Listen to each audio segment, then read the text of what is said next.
Hello, and welcome to the Hopkinton Hangout Hour.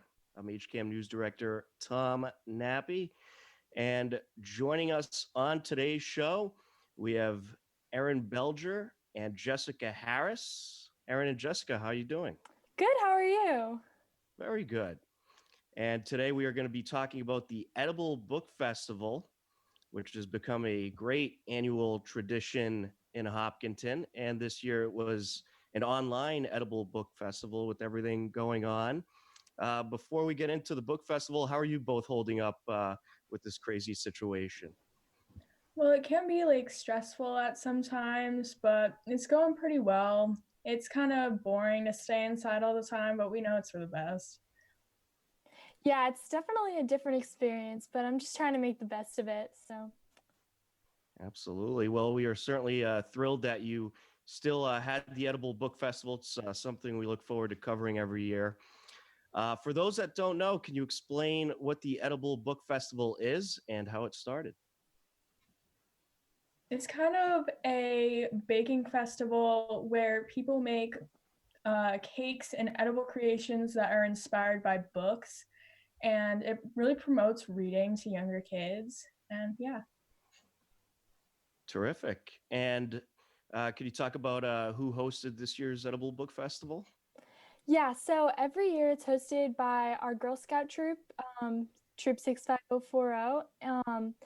And so um, this year, because we usually have it in the library, this year we decided people could make it at home and submit pictures of their creations. That's wonderful. And so you are both in Girl Scout Troop 65040. Could you talk about how long that you've been in the Girl Scouts for? So I think Jess and I have both been in Girl Scouts for as long as possible. So I think that starts in kindergarten or first grade. And we have our bronze award and our silver award, and maybe sometime in the near future we will try to get our gold award. Terrific. And could you talk about some of the things that you've liked, uh, activities that you've done in the Girl Scouts that you like the most? We'll start off with Jess. Some of the activities we like to do, we like volunteering at Dignity Matters and things that we really feel passionate about. So those are some fun things that we like to do. How about you, Erin? Anything to add? Yeah, I like to go camping too, but I think volunteering is definitely my favorite. Terrific. So this year, because of the virus pandemic, it was an online edible book festival. Can you talk about the process of organizing the book festival online and how it ended up working out? So pretty much we kind of just took the pictures that people submitted and we put it in a Google form and we sent it out to a lot of people. So once we send it to one person, they can send it to their friends. So it gets around and so people can vote and see all the entries. So I believe we got 10 different entries this year. Can you talk about the categories and how the winners were picked? And then we'll go through each submission and we'll reveal the winners towards the end. So we have two categories. So adult category, if you're in ninth grade or older and you work on it independently, you can submit your cake or creation in that category. And then we had the family category. So that's if people of all ages work on a creation together. So that's really good, especially for young kids, or if you just want to spend time with your friends, and then you can submit it in that category. All right, terrific. And I think we could start going through the entries. We'll have you describe each entry. I'll bring them up on the screen. And then at the end, we can reveal the winners. So I will pull those up and we could start going through the entries.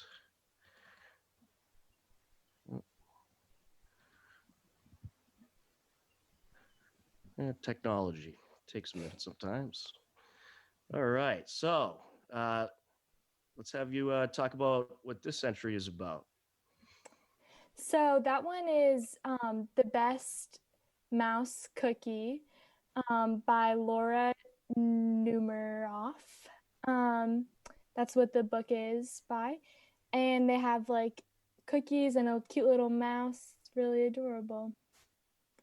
Terrific. And the category for this is children's? Yeah, that's in family category. All right. And then we have this entry. Can you talk about this entry? This entry is Great Alone, and it's by Kristen Hanna. And I think this one is in the adult category. Yeah, it's in the family category. Family. And it's the cover of the book, and it's really good. It's really detailed. And I'm guessing this is a cake. It looks like a cake. Mhm. And they made Yeah, this. they must have like painted on it or something. It's really impressive. That looks like it took a lot of work.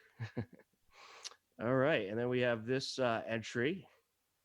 So this one is Pete's Pineapple Remarkable Feat by Pineapple Pete's Remarkable Feat by Josephine Baskin Minow. And so I think this is a really cool entry. They literally used a pineapple, which is awesome and very creative. And I think they must have like frosted it, or I don't know what is on it, but it has a really cute face. Yeah, I'm curious as to what's below it over here. Yeah. But great submission. And it certainly looks like the cover. This is the family category, correct? Yes. All right. And then we have this entry. This entry is Stregonona, and it's in the family category. And they used a lot of spaghetti and edible materials, which is really smart. And yeah. Wonderful. What is that? Spaghetti over here. Nice. So you got the sweets and you got the pasta. A little best of both worlds. All right. Then we have this category, this submission.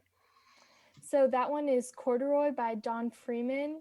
A really cute submission. I wonder what they made to do the actual bear. That's really interesting.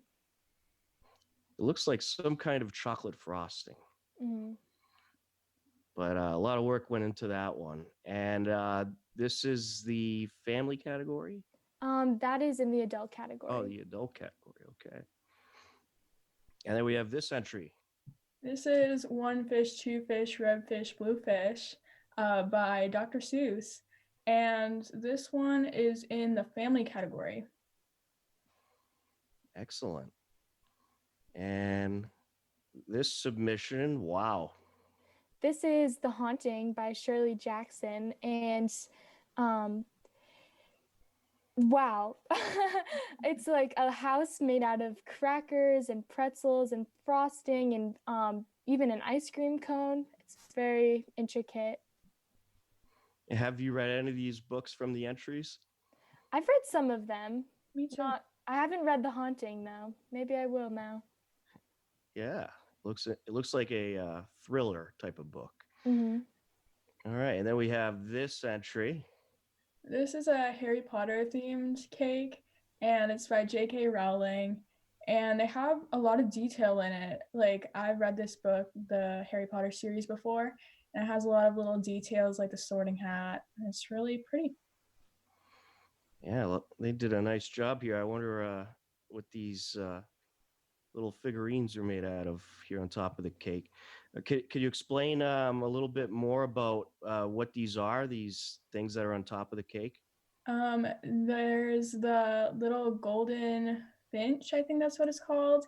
And then they have a broom, they have Harry Potter's scar, and then they have the Dobby, the elf, on there, and then they have, I don't know if I said this, the sorting hat in the middle, and they have all the houses around it.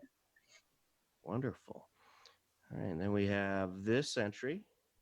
This one is The Mouse and the Motorcycle by Beverly Cleary, and it's really cool. I wonder, once again, I think maybe they used like Rice Krispie treats or something to literally mold a motorcycle and a mouse. It's really creative.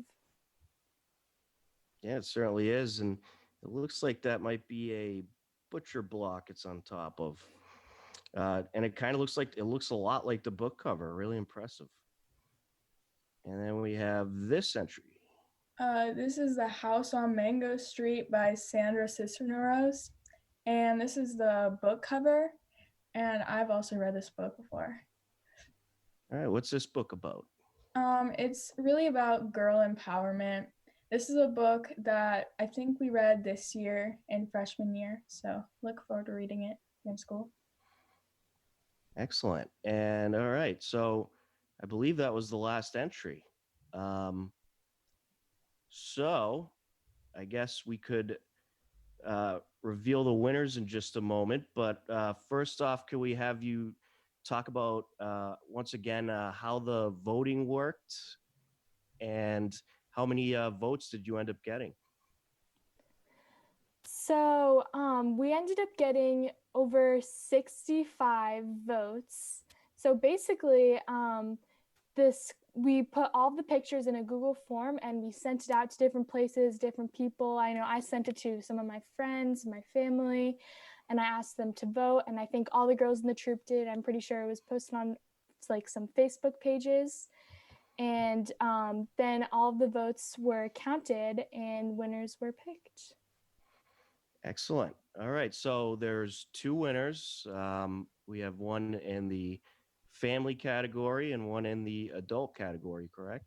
Mm-hmm. All right, so what should we reveal first, the family or the adult category? Jess, do you want to reveal the family category first? Sure.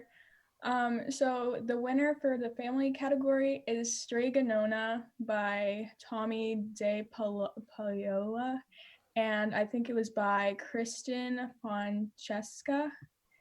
And yeah, it was a really good entry. Congratulations to her. That was awesome. All right, we'll pull that up.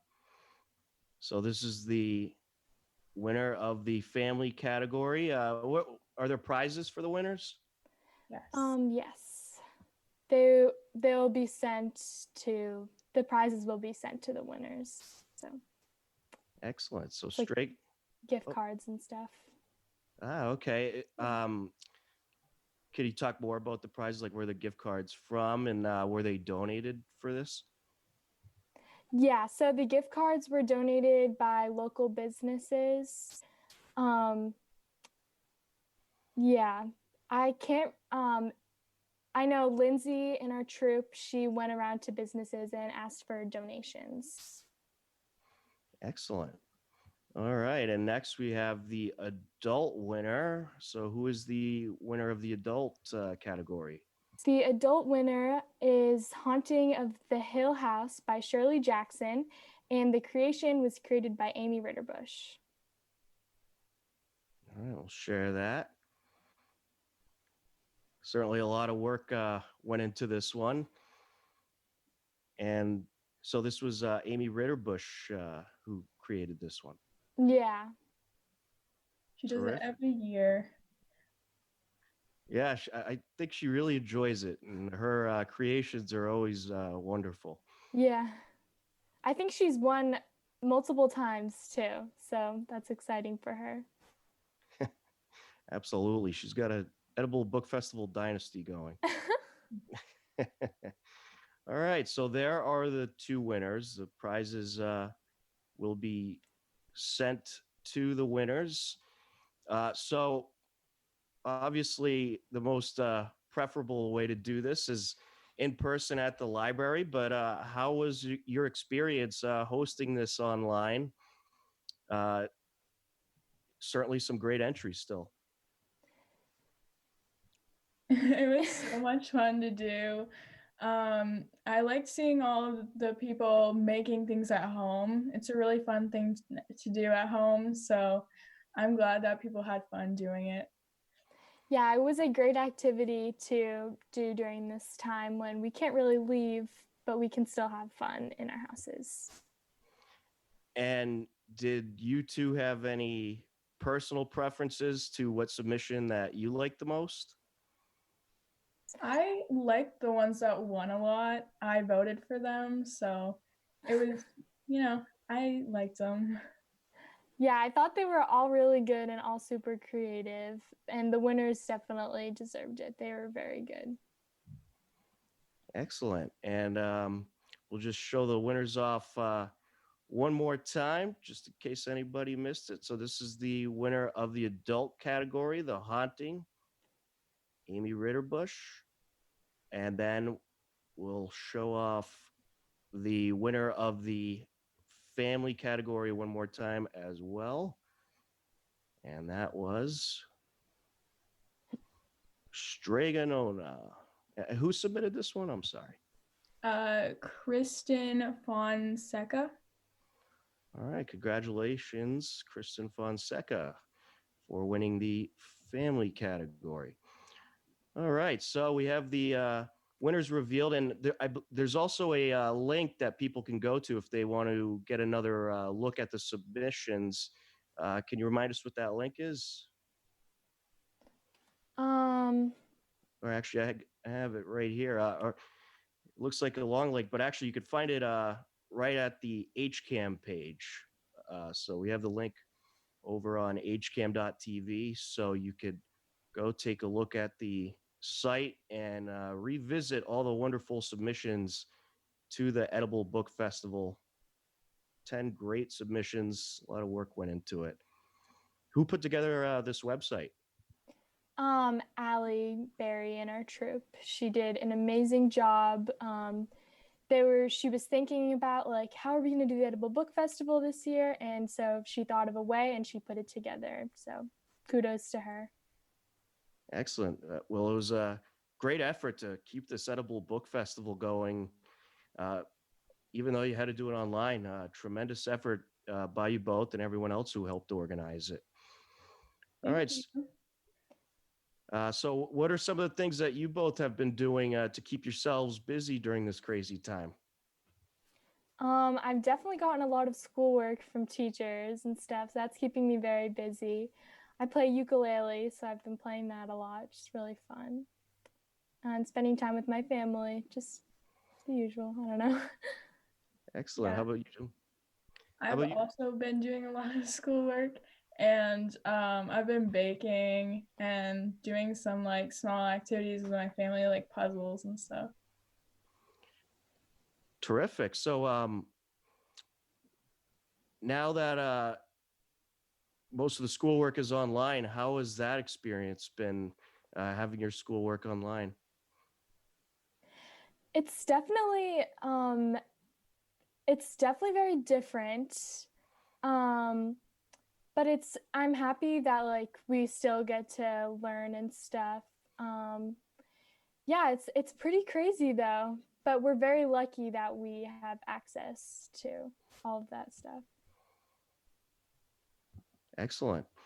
I'm sure it's certainly a different experience for you having most of the schoolwork online, but has the transition been relatively easy for you? Yeah, it's been all right for the students because we've already had a lot of work online, but some of the teachers might have to learn more about the technology because some classes have been having some technical issues, but it's going all right. Terrific. And in the next part of the show, we are going to be talking about people's favorite comfort foods. So I have to ask you both, what's your favorite comfort foods? I love anything chocolate. We have a big bag of chocolate chips from BJ's, and sometimes I'll just take a few chocolate chips. I like ice cream a lot, but since I'm lactose intolerant and I can't have like real ice cream, I have like the dairy-free versions, which are really good. Excellent. Yeah, I think a lot of people will agree. Chocolate and ice cream, certainly a terrific comfort food. All right. So is there any upcoming activities for the Girl Scout troop coming up this summer? Not that I know of, no. Maybe though. I hope so. I think maybe next year some of the girls might start doing their Gold Award, which is the highest award a Girl Scout can get. And it's an individual project, so I'm really excited to see what some of the girls in the troop do. All right, excellent. And what's your ultimate goals for the Girl Scout? Are you going for that gold award? Yeah, I think I might. I have to put a little bit more thought into like what I want my projects to be and like really what I want to do. But I definitely am interested in doing the Gold Award. All right, and we have a question submitted online from a viewer, and they want to know what attracted you both to get involved with the Edible Book Festival. So our project at the time that we were working on, I think it was either a bronze or silver award. We were working on getting reading out to children and promoting reading because sometimes it can't be that interesting. So we wanted to make something that's really fun that kids will like to do every year. And so we thought of the idea of the Edible Book Festival. Yeah, I think we were in 5th grade and we were getting our bronze award. And we held our first Edible Book Festival at St. John's. And then when the new library was built, we finally had like the perfect place to hold the Edible Book Festival. And so we've been doing it for about, I think, 5 years now. Yeah, it's become a great tradition, I think, and a lot of people have gotten involved. And I think I've covered just about all of them, and it seems every year there's more and more people. Yeah. All right, we have someone that wants to know, what do you miss most about being in school? I guess I just miss my friends, seeing them every day and like talking to them. But I managed to keep in touch with them. So Yeah, same, but I also miss the fresh air, just like getting out of the house more often and just getting in school and walking around and stuff. Have you been going outside and getting some fresh air? Yeah. Terrific. I I'd think love that's yeah. that. I think that's an important thing to do right now in these tough times. Go out there and get some fresh air. All right, girls. Well, we want to thank you so much for joining us. It was terrific that you were able to keep this Edible Book Festival going, and we were able to reveal it on the show. So we're certainly honored to do that. But again, if you want more information or you want to see the submissions again of the Edible Book Festival, you'll be able to head to our website, hcam.tv. We'll have that link up there for you if anybody out there wants to relook at the great submissions for the Edible Book Festival. Girls, thank you so much. You did a terrific job with the Edible Book Festival, and we certainly look forward to maybe talking to you again down the road. Thank you so much. Have a great day. All right, that's Erin Belger and Jessica Harris. They hosted the Edible Book Festival, did a terrific job, and we'll have that link right on our site for you, hcam.tv, so you could go revisit the entries. But right now, we'll send it over to Matt Clark, who will update us with a HCAM insider, and then we'll send it over to the second part of our show. Hello. Well, we have a few interesting things coming up later this week on Hopkinton Hangout hours, and also like on in our binge blocks as well, which I always forget to mention whenever I'm doing this. Tomorrow we have Laurel Coolbaugh on the show, who's talking about spirituality and how people can still practice even if they're not going to church, practice their faith. And we have John Ritz back on the show talking about running. And on Friday, we have Margie Wiggins showing crafts, and we'll have Kelly Grill on the show. And then actually Friday night, we're going to have Cheryl Peralt, who's going to be hosting a few artists on as a kind of replacement for this month's Wake If It Smell the Poetry show. So that should be interesting. Terrific. And we can't forget to mention that we'll have Good Friday service live Friday at noon, as well as Easter service, Easter Sunday, this coming Sunday at 10:30 a.m. You can catch both of those services live on HCAM TV, as well as our YouTube page, youtube.com/HCAM TV. So without further ado, I think we'll move on to the second part of our show, and we'll welcome back Jim Cousins to join Hello. us. Hey, Jim. Hey, that was a great show. Absolutely. Those entries were just fantastic. I know. So much work goes into that. It's like I really love seeing the creativity because the people who are doing that are doing it just for the joy of it. It's just totally fun and as well as delicious. Oh, absolutely. Did you guys have a personal favorite entry? I liked them all. I thought they were all fantastic. I actually like the Harry Potter cake. I thought that was pretty good. But I Well, also thought the girls did a great job. Maybe we can ask them to come back on because I know they were talking about the book animals, but I know as a, both of them organizing this and all the work that goes on behind the scenes, I think they have a lot more to say about the Girl Scouts in Hopkinton than what they're doing now and how they're supporting the community during this time. School's one thing, but Girl Scouts always get involved in a lot of outside activities, and I'd love to hear more from them. I think that's really right on the money. That's really good.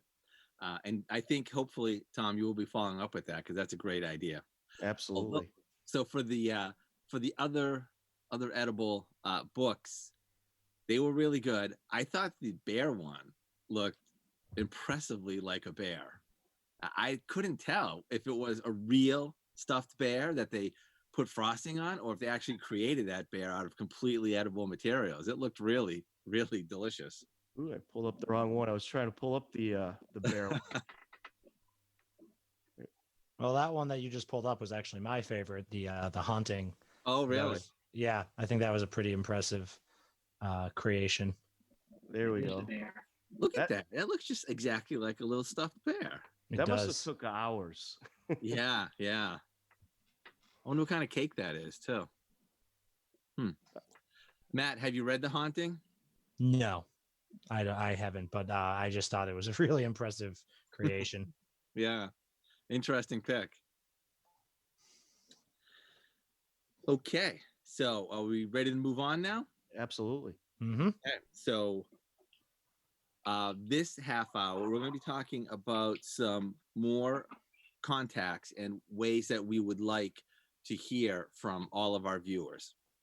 We were talking before the show, doing our little pre-show chat, and one of the things that we all really agree on is this medium, the way that we're doing the shows now, makes it possible for many people to be part of the HCAM community and talk to the rest of Hopkinton in a way that they couldn't do before.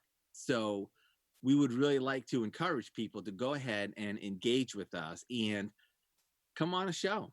Come on a show. We should talk about some of the topics that we want to be talking about in the very near future. Tom, you started a little bit with the girls talking about comfort food. Yes, and I recently put on our social media because we want to know what people are doing, what their favorite foods are, and the recent question we had was, "What is your favorite comfort food?" And we got a great response to that. We have looks like 9 responses, so we'll just read some of them off. We had Pat respond that she enjoys spaghetti and meatballs or hamburger and fries. I don't think you can go wrong with either of those. And then we had Nancy comment that she enjoys homemade macaroni and cheese. Oh, that sounds delicious right now. And then Carol with popcorn with butter and Parmesan cheese. I've never tried that, and I'm curious about it. Wow, I would be really nervous to make that combination. I would think I would be worried about putting too much and having it be too strong of a flavor. That's really confident to make something like that. I actually have had that years and years ago. I've had it. Well, let me get to the story I was going to tell. There was one time when I was a little kid and my aunt was babysitting me and my brothers, and my aunt, we used to have a hot air popper to make popcorn. And nowadays I use an old fashioned like a stovetop one to make popcorn the real way. I always say it's delicious that way. But my aunt brought us down popcorn while me and my brothers were playing video games, and we were eating it. And I remember being like, this tastes weird. Like, why does this taste like bad? Why does this popcorn taste bad? And the reason was she had put Parmesan cheese on it. And I was probably like 6. So I did not like that at all. But I've actually had it since with my stovetop popper, and it's pretty good. You know, a couple months ago, my popcorn story, I was at the grocery store, I was at Price Chopper, and I was at the checkout lane, and they had these popcorn balls above the self-checkout thing. And I was thinking, what an impulse buy. You know, but let me just get a couple. So I bought a couple. And I brought them home, and oh my goodness, they were delicious. They were just so good. If you had those, they're just like I don't even know what they used to stick them together, sugar or Yeah, it would be like a sugar, like caramel kind of thing. They're Probably delicious. Yeah. But if you want to hear a popcorn story, I don't know how good this one is, but I'm sure many of you know Jiffy Pop, and you peel off the top cardboard. Oh, I haven't had that in so long. Well, I had a friend. I happened to be at his house. It might have been late in the evening, and he was looking for something to snack on. He went out to the kitchen, and a few minutes later, I hear him yelling for help. He had taken the cardboard and the tin foil off, and popcorn was flying everywhere around the kitchen. Yeah, that'll do it. That's not too That's a great story. Hope he's not listening. I have a story similar to that. We make pizza at home, so oftentimes that's our comfort food. We'll make pizza and we'll put bacon on it or hamburger and stuff like that. And one day, one of my children, I will not identify who, one of my children was going to make the pizza. And you know how you have a wooden pizza peel? So that went into the oven as well and caught on fire. Oof. So that was quite the lesson for us. I've burned popcorn a number of times, typically making it in the pan. Sometimes it doesn't go well, but for the most part, I got it down to a science now. I got to throw a little butter on the bottom of the pan. That's the important thing. Yeah, I hate when I burn popcorn because I'm going to eat it anyways because I love popcorn. But that burnt flavor just stays. It's awful. The smell is the aroma terrible. stays in the house forever. Yeah, exactly. Yeah, I actually have never burned popcorn on the stove, only in the microwave. Yeah. Which is why I don't do that anymore. Yeah. Well, I'll have to give it a try with Parmesan cheese. That sounds intriguing. Yeah, fresh Parmesan cheese and black pepper is actually really good. Ah, okay. And some of the other submissions we got, red velvet cake. Oh, that's one of my favorites. Now, I heard one of my kids loves red velvet cake, but I have heard the only difference between red velvet cake and chocolate cake is the color. That if you eat them separately, it tastes exactly like chocolate cake. It just happens to be red. Yeah, that's basically it. Chocolate cake doesn't normally have cream cheese frosting, though, which is what I really like. I see. I find it's really, really fascinating how colors can make or break whether you enjoy something or not. I bought some goldfish, and they were tricolor goldfish, and I just didn't like them. They were all the same flavor, but just seeing that some of them were like this darker, this color, they looked like they were burnt to me, and psychologically, I had a problem with that. Right. Can't go wrong with the red velvet cake, though. But yeah, it's just same thing pretty much. I don't know how they do it. How is it? Is it like red chocolate? I really don't know. I've never food coloring. Food coloring. That's a good point. Let me give you a tip, Tom. If you find some red chocolate, don't eat it. It's a good point. Some of the other submissions: spaghetti bolognese. Big bolognese fan. Love a good meat sauce. And then you got apples and peanut butter. That's an interesting one. I've had that. It's actually not bad. Oh, I love it, but I wouldn't say that's my comfort food. That's my my healthy snack. Well, the peanut butter could provide some comfort. Oh, peanut butter is delicious. Don't get me wrong, but The apples is the healthy side, and the peanut butter is the comfort. Maybe you could put it on celery instead. Yeah, that's a real comfort food, Bob. Yeah. Celery. I'm not a big celery guy. I like it in neither. soups. And then brownies, of course, that's a great one. Classic comfort food right there. And then Especially if you add ice cream to them. oh yeah. Yes. Yeah. Just an aside story before you move on to the next one. I had a friend, actually it's the same friend, but we were having every Sunday night, his parents would make waffles and ice cream with hot fudge sauce on it because they'd had a big meal in the day, and then in the evening they'd have waffles. Usually it was vanilla ice cream with hot fudge sundaes, with hot fudge on top of it. That was very good. That sounds awesome. That sounds incredible. Wow. Well, I'm I'm hungry. just sitting here thinking about that. Oh, wow. It's always a fun night around here when we do make your own Sunday night. My wife is really, really a connoisseur of hot fudges. So she has at time made 6 different hot fudges just for us to do taste comparisons to see which is the best. We're always on the lookout for the ultimate hot fudge sundae. So we always have the fudge. We always have different kind of toppings, a few different kinds of ice cream. And you just line them up and you make your own sundae. That's always a nice night. Oh, that sounds excellent. I like a good Dairy Queen hot fudge sundae, but can't go wrong with that. Then we had somebody comment homemade chicken soup or for quick comfort fix popcorn. What was the last thing? Or for a quick comfort fix popcorn. Oh, yeah. I could eat popcorn all day, all day. It's delicious. and it's not bad for you either. So Yeah. you don't Yeah. have to feel guilty about it. Well, sometimes when I get done with it, it's not so healthy for you. Yeah, that's fair. I mean, The way I make it is it's just a little bit of oil in the pan, and then some salt. That's yeah, all I think it needs. I shouldn't say this, but I love movie theater popcorn. It's like terrible for you, but Me there's too. just something about going into a movie and having a nice vat of movie theater popcorn. It's one of my. It's kind of like taking a stick of butter and dipping it in salt and eating And are you saying that's a bad thing, Bob? it. I don't know. I'm not a cardiologist, but I would suspect it's not too good for you.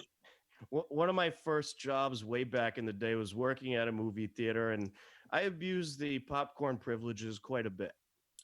I'm so glad you said that, because usually when somebody says, "Oh, back in the day, I used to work somewhere," you're about to get a horror story. And I'm like, don't even tell me. I don't want to hear how awful it is. I just enjoy it. Well, we were allowed to eat the popcorn, and they didn't really limit anybody. So and Yeah. it was so good. So good. I'll tell you, the only thing that I don't like about movie theaters is I remember a couple of times I was actually at the counter when they were filling up the popcorn. Like this was at Showcase Cinemas in Worcester before it became a real theater. And they would come in with a garbage bag full of popcorn and then like dump it in there. And I'd always think, couldn't you use something other than a garbage bag? I mean, really? Right. Yeah, that's traditional. Traditional. Every movie theater does that. I'm not quite sure why, but I guess it's the best way to hold it. At least make it a clear trash bag. So Yeah. and that way then no one gets it mixed up with anything else. Right. Our good friend John Ritz commented that his favorite comfort food is beer. Oh, really? He and Ben Franklin, right?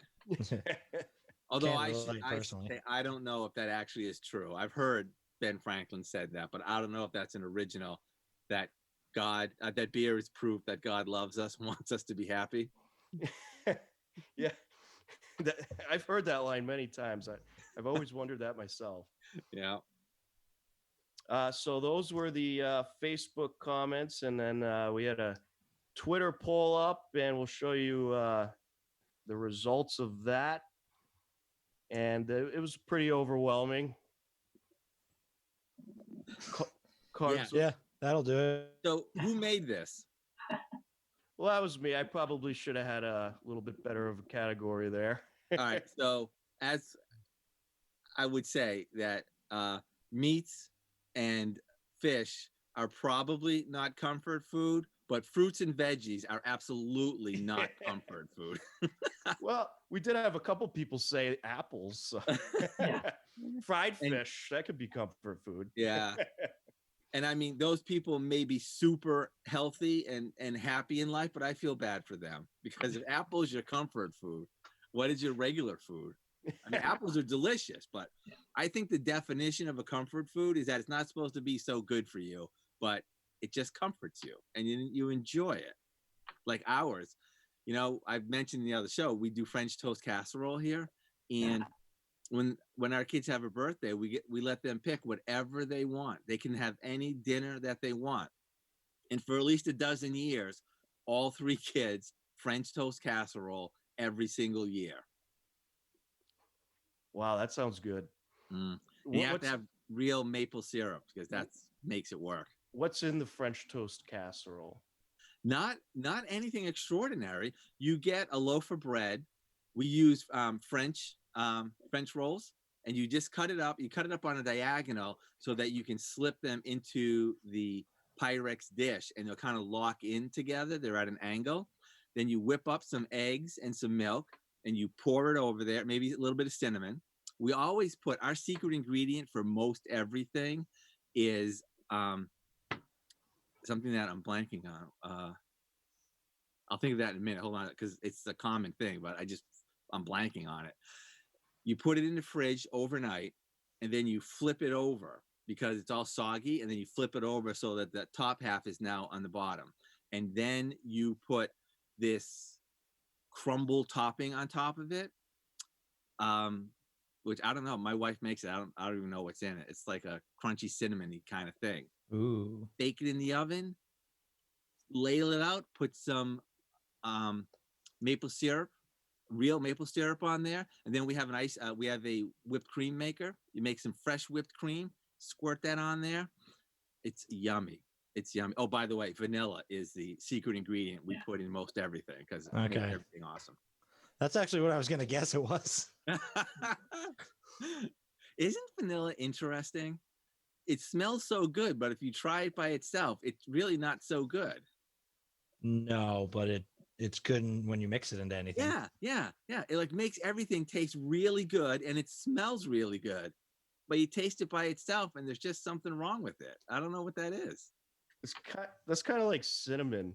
I won't eat cinnamon alone, but I'll put it in my coffee. I'll put it on my pancakes or French toast. But eating it alone, well, usually you'll probably just cough a lot. Yeah, that's because people. Did you do the cinnamon challenge as a kid, Tom? No. And let's just say nobody should do the cinnamon challenge. The cinnamon it's challenge dangerous. is wrong. Yeah. Wrong. Don't ever do the cinnamon challenge. No, but what I meant was like if you just dab your finger in it and try a little bit, it's not the most pleasant experience in the world. That's because I think people think cinnamon is like sweet and delicious, but it's not. It's spicy and hot and strong. And and like you want it diluted from something. You want the flavor, but you don't want everything at once.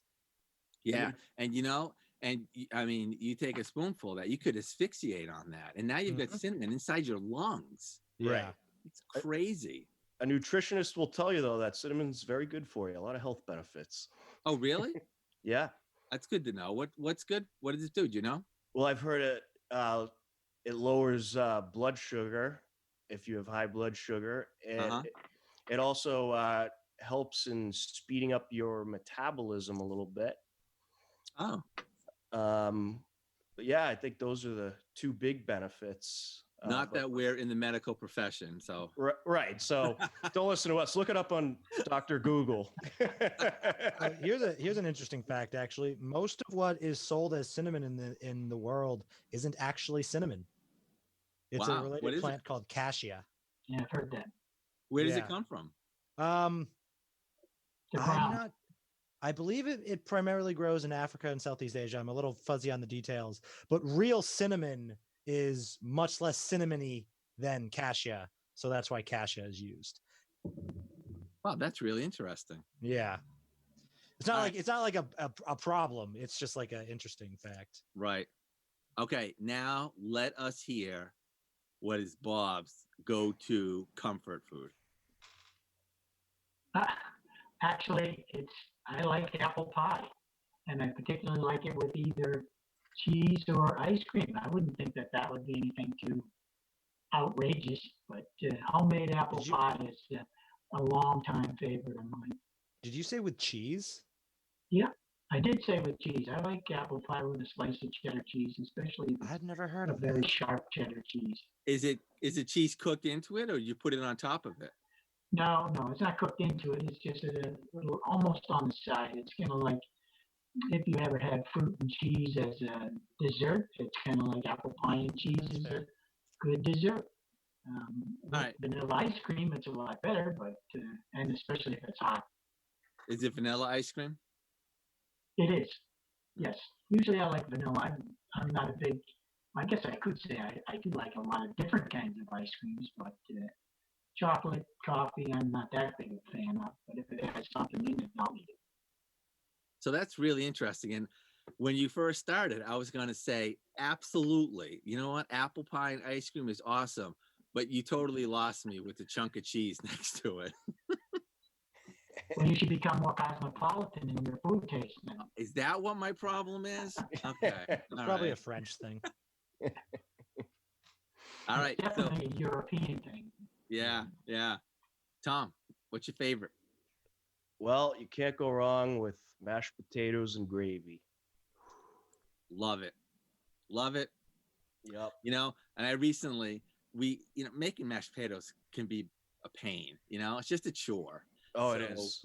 Mhm. Outpost Farm in Holliston. Have you ever had their mashed potatoes? Yep. Oh, they're so good. They're just like you make at home. They're awesome. They I make a lot of good things. I have Yeah. I have to try those. I've had their potato wedges. Yes, I've had those Those too. are good. And I like their chicken wings. I Have you really had their love gravy? chicken wings. Chicken wings are awesome. There's a little bit too spicy for me though. So I don't like the bite that they have, but I get them anyways because I love chicken wings. Oh, I just made some wonderful chicken wings the other day. Can't go wrong with chicken wings. Now, how do you make them? Wait, do you grill them? Yeah, I grill them and we seasoned them with a honey mustard, salt, and a little garlic. Throw them, Sounds great. yeah, throw them on the grill, make them nice and crunchy. Now, how do you prepare it? Do you brush that stuff on, or do you like throw the stuff in a bag and like shake and bake and shake it up?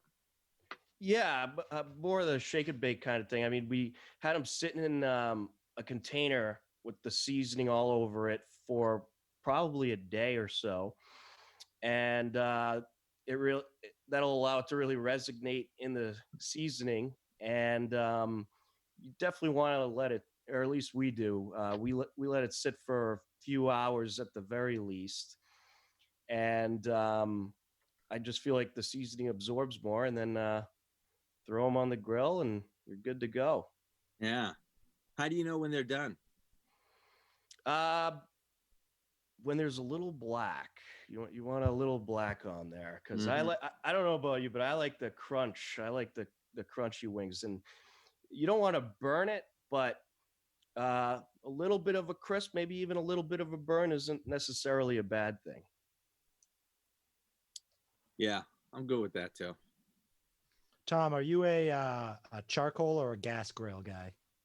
Oh, gas grill. Yeah, I mean, my wife prefers the charcoal grill, and those cook a lot slower, but they cook. I almost feel like sometimes though there's more flavor in the meat coming off the charcoal grill. So I mean, I like both, but I typically use the gas grill because typically when I want to grill something, I'm hungry and I don't have the patience for the charcoal grill. Yeah, that's fair. And then do you leave the gas grill on to, clean the grates to burn off the grates? Yeah, for a little bit. Yeah, leave it on a little after, and then uh, brush off the grates And because it could get pretty dirty after a while. So and have you ever left it on overnight? no, no, I haven't done. Not even once? No, Steve, do you know somebody that has done that? I might. I might. did you But do only it? once. Did But you only do that by accident? Oh yeah. Not, I hope so. That's what he told the insurance company. Well, Well, my favorite story about leaving something on. My wife had just gotten a new car, a Prius, and she came home one night and she parked it. And I got up the next day and I'm going outside and I open up the garage door and her car is running. And I said, wow, her car is still running. And as I was standing there, it stopped running. And I said, wow, it just ran out of gas just as I was standing here. wow. Not knowing that it only started to charge up the battery a little bit. So she left the car on. Yeah, No. yeah. She's has a very busy life, and Is Yeah. is we is do it that. one of the push buttons? Yes. Is that it? You accidentally hit it and the car was on. Yeah. She didn't even know. That's the problem with those. Yeah. Actually, the thing I'm worried about now is we have a gas grill, and we're just about to hook it into our propane tank because we have gas stove in the house. I don't know what I'm gonna do, but I have to do something to make sure we don't leave that sucker running because that'll just run forever and drain my tank. Right. The reason I make sure my grill's off, we keep it in the garage. So we certainly. Oh, but you don't grill inside the garage, do you? No. It's You're always putting it away, and that will tip you off. right. Because we usually grill in the driveway right in front of the garage. So we just wheel it out, grill, cook our stuff, and let it sit outside, cool a little bit after, and make sure the gas is off and wheel it back in. Yeah. What kind do you have? Do you know? Is it the name? What is it? A charboil? Oh yeah, that's a good name.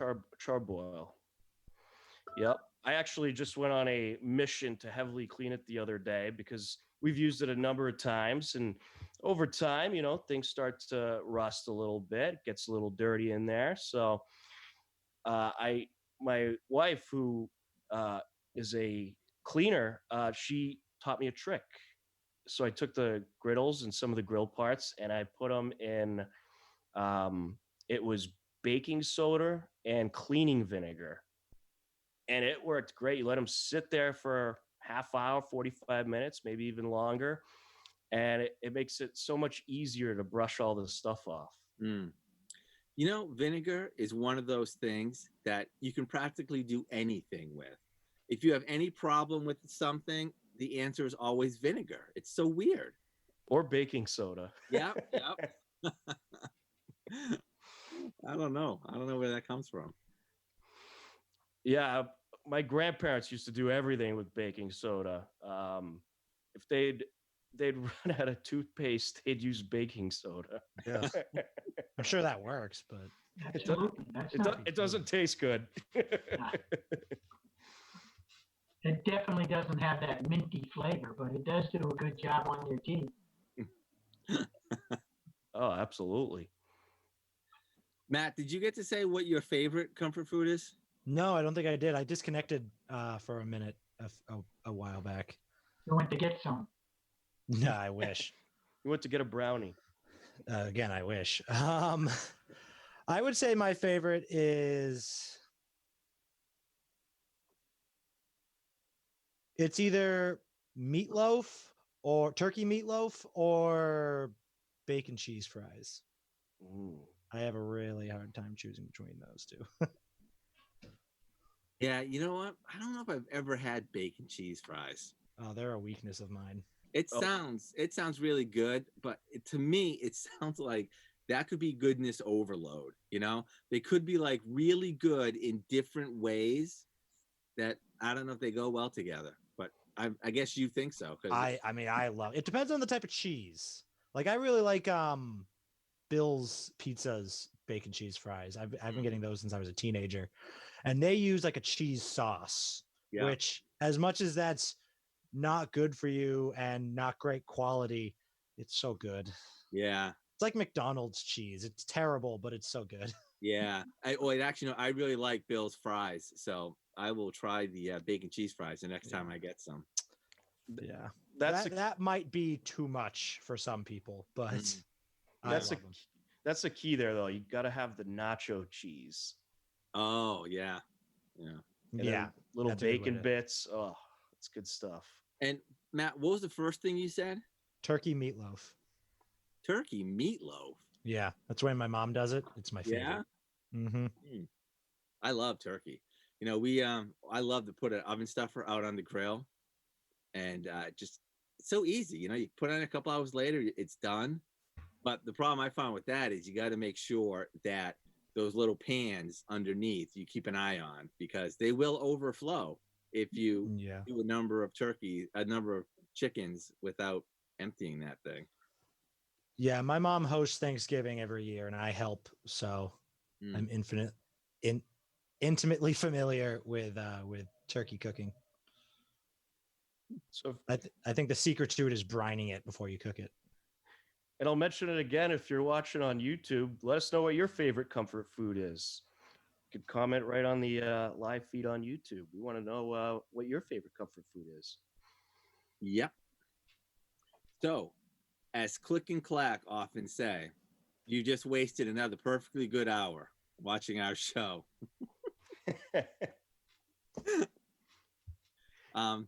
Tomorrow, I know we have Laurel. Who's the second show for tomorrow? Tomorrow is John Ritz. Oh, hosting. that's right. That's right. John Ritz and Tim Kilduff and a representative from the Hopkinton Running Club. Jill Shugart. Yes. Is that how you pronounce that? Yeah. So that's going to be an interesting one, talking about all things running. And I know since Tim will be there, I'm sure there'll be a couple Boston Marathon questions going on there too, and seeing how things are happening there. Yeah, because that was supposed to be in a few weeks. I know. But I know. And speaking of the marathon, right now on the HCAM website, you could check out a Skype interview I did with John Catino, the select board vice chair. And we talked about the Boston Athletic Association and 26.2 Foundation effort. They helped out St. Vincent's Hospital. It's really cool what they did.